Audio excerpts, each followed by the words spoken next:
Today, my housemate made a shooting star. And sometimes, enough is only when it's time to move on. When you don't have the gravesite, I return to the asteroid crater.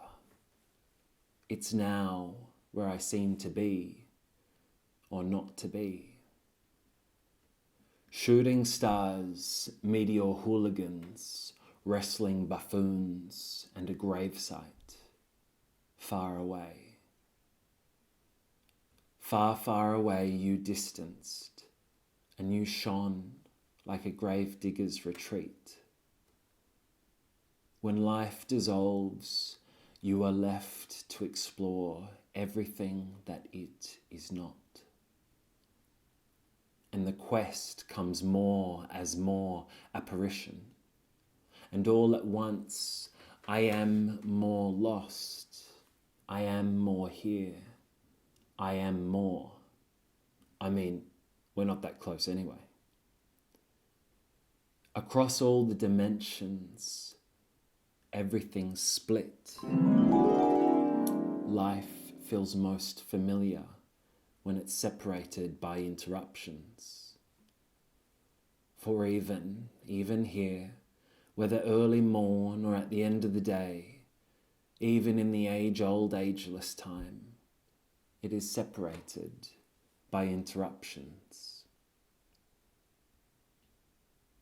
I thought I was out on the end of tail day to write the final farewell to the moment.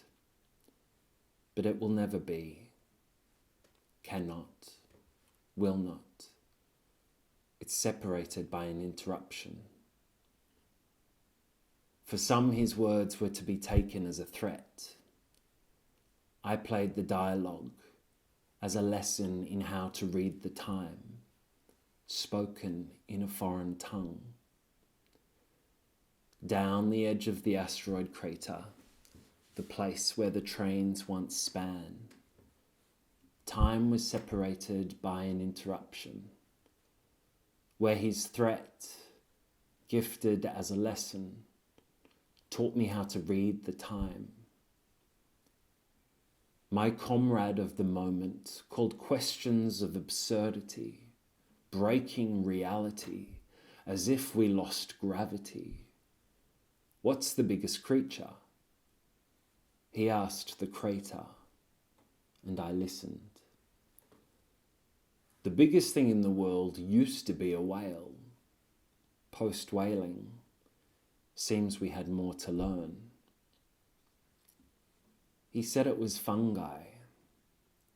Under the forests, it's what's connected. Deep in the floor, under all above, the roots connect as one.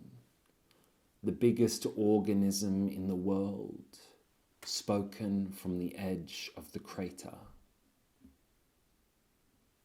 With the asteroid imprint left unimpressed by the talk of size and scale, the interruption continued. A second question.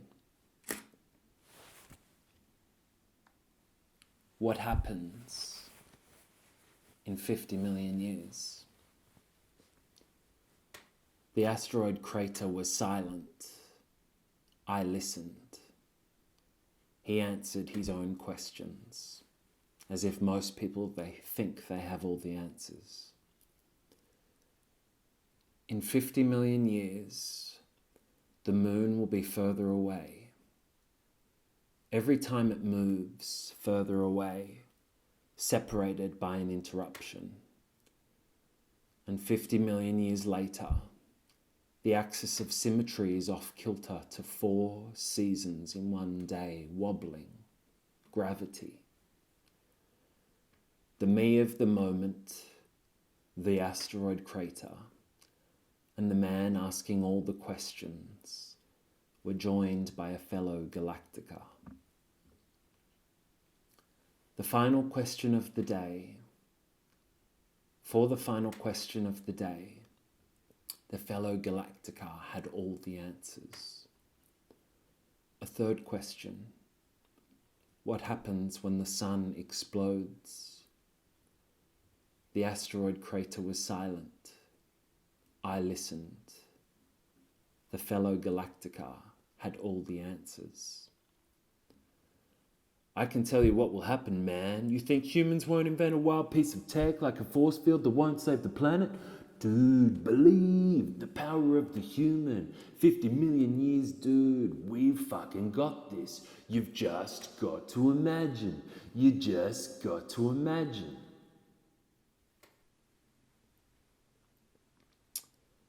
Much now is left up to the imagination. I started writing to talk to my mum, but it feels different.